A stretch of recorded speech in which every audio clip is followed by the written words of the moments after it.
Բարև ձեզ հարգելի գործընկերներ, սկսում ենք կառավարության Հուլիսի 2-ի հետաձգված նիստը վարչապետը սկսեց լավ լուրով։ Հայկական արտադրության մի շարք ապրանքներ Եվրոպական միության շուկաներ կհասնեն ազատ առևտրի ռեժիմով։ այս որոշումը կվերաբերվի ընդհանուր առմամբ Հայաստանից պոտենցիալ արտահանումների շուրջ 80%-ին, գյուղատնտեսական նշանակության ապրանքների 99%-ին, գյուղատնտեսական արտադրանքի պտուղ բանջարեղենի 99%-ին եւ ալկոհոլային ու ոչ ալկոհոլային խմիչքների շուրջ 90%-ին։ Իհարկե այս ցուցակները կջշկրտվեն, պիտի արձանագրեմ, որ մինչև այս որոշման ամբողջական ուժի մեջ մտնելը որոշակի ժամանակ կտևի, որովհետեւ անդամ երկրները այս ընթացքում պետք է որոշումներ կայացնեն եւ նաեւ Եվրոպական խորհրդարանը պետք է համապատասխան բանաձև ընդունի։ Զեկուցվող առաջին նախագիծը գործադիրի քննարկմանը ներկայացրեց ներքին գործերի նախարարը։ Այն վերաբերում էր վարորդական իրավունքի քննական կարգում փոփոխություններ իրականացնելուն։ Արփինե Սարգսյանի խոսքով նոր կարգավորումները քաղաքացիների բարձրաձայնած խնդիրների լուծումներն են։ Առաջին լուծմանը անդրադառնամ, առաջինը վերաբերում է թվայնացման մեր հանձնարարության շրջանակներում այս ոլորտում արդյունավետ կառավարում երաշխավորելուն, ինչի մասին է խոսքը։ Այս պայմանությամբ շատ ենք ունենում դեպքեր, երբ որ օրինակ բժշկական հաստատությունների, կոնկրետ այս դեպքում Արմեդի հետ ինտենսիվ կապի բացակայությամբ պայմանավորված շատ հաճախ մենք շարունակում ենք վարելու իրավունք տալ այն անձանց, որոնք օրինակ կարող են թմրաբանական կամ հոգեբուժական հաստատությունում հաշվառում ունենալ եւ հնդածս երբ որ բացահայտում ենք այդ հանգամանքը նոր միայն դադարում է վարորդական իրավունքը,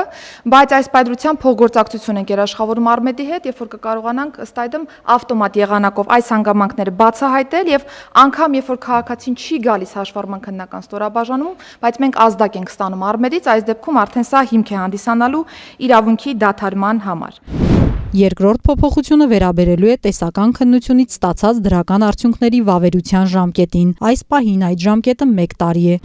Բայց պիտի փաստեմ, որ վերջին տարիներին հատկապես բավական մեծացել է հաշվառման քննական ծառայությունների դիմելիության թիվը, աճ ունենք բավականի եւ հերթերի կառավարման տեսանկյունից շատ հաճախ այս մի տարին բավարար չի լինում անձանց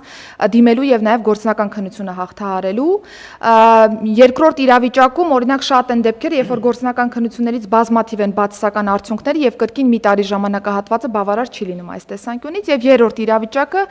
շատ են դիմում նաեւ այս տեսանկյունից քաղաքացիները 1 տարվա կտրվածքով չեն հասցնում ավարտել օրինակ ավտոդպրոցներում իրենց ուսումնառությունը եւ խնդրում են, որպեսզի հետաձգվի քննությունը։ Սա շատ դրական ազդակ է այս տեսանկյունից, որովհետեւ սկսել են ավելի պրոֆեսիոնալ զբաղվել վարորդական ուսումնառությամբ եւ նոր միայն անցնել քննությունը։ Մենք նախատեսում ենք, որ 1 տարվա փոխարեն 2 տարի է հնարավոր պահպանել տեսական քննության դրական արդյունքը։ Երրորդ փոփոխությունը վերաբերում է տեսական քննության հարցաշարերին։ Այսուհետ հարցերը կվերաբերեն կոնկրետ կարգին եւ ենթակարգին։ Եվ վերջին փոփոխությունը, որը կրկին մեր քաղաքացիների հետ երկխոսության արդյունքից է ի հայտ եկել, վերջերս ազգային ժողովի կողմից ընդունվեց օրենսդրական նախաձեռնություն, որով փոխարինեցինք վարորդական իրավունքից զրկված անձանց վարորդական իրավունքի վերականգնման մոդելը։ Եվ դրա հիման վրա կառավարության որոշումը պիտի սպասարկի այս օրենսդրական նախաձեռնությունը, նախատեսել ենք որոշակի փոփոխություններ, որոնք կօգնեն իմպլեմենտացման փուլը սահուն անցկացնել։ Մեր քաղաքացիները շատ են հետաքրքրվում այս օրենսդրական նախաձեռնության ուժի մեջ մտնելու ժամկետով։ Ես ուզում եմ փաստել, որ հուլիսի 6-ից օրենսդրական նախաձեռնությունն ուժի մեջ է մտնում։ Վարչապետը հորդորեց ներքին գործերի նախարարին քաղաքացիներին անպայման իրազեկել, որ այս կարգավորումը չի տարածվելու օրինական ուժի մեջ մտած դատավճիռներով վարորդական իրավունքից զրկվելու դեպքերի վրա։ Այսինքն զուտ վարչական զրկումների վրա է տարածվելու, որովհետև օրենքով օրինական ուժի մեջ մտնած դատավճիռների դեպքում դա լուծելի չի, այն ժամանակ էլ մենք մարդկանց ասել ենք, բայց այդպիսի դեպքերը շատ չեն, 90%-ը ավելի, քան 90%-ը չէ, ճիշտ եմ, չէ՞ հիշում։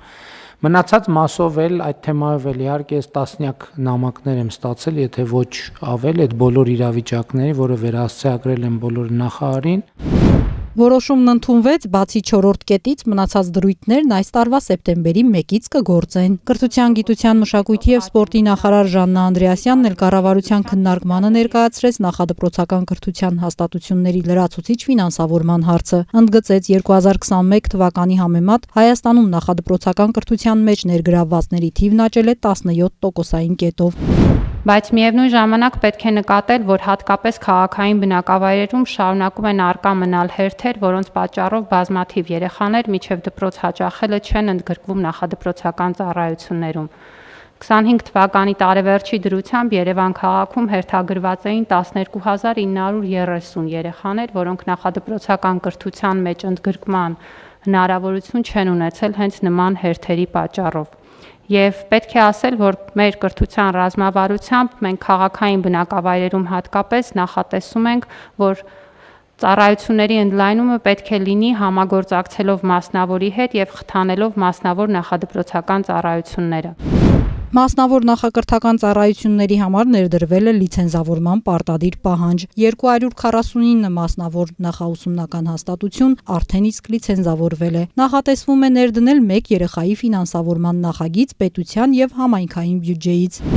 Խոսքը վերաբերելու է այն խմբի երեխաներին, որոնք ավագ տարիքային խմբին են, 5-ից 6 տարեկանների, առնվազն 9 ամիս հերթագրված են եղել համայնքային նախադպրոցական ուսումնական հաստատությունում, սակայն առկա հերթերի կամ նույն տևողության ծառայության բացակայության պատճառով չեն ընդգրկվել այդ հաստատություն հաճախող երեխաների թվում եւ այս երեխաները կարող են դառնալ պետական եւ համայնքային ֆինանսավորման շահառու։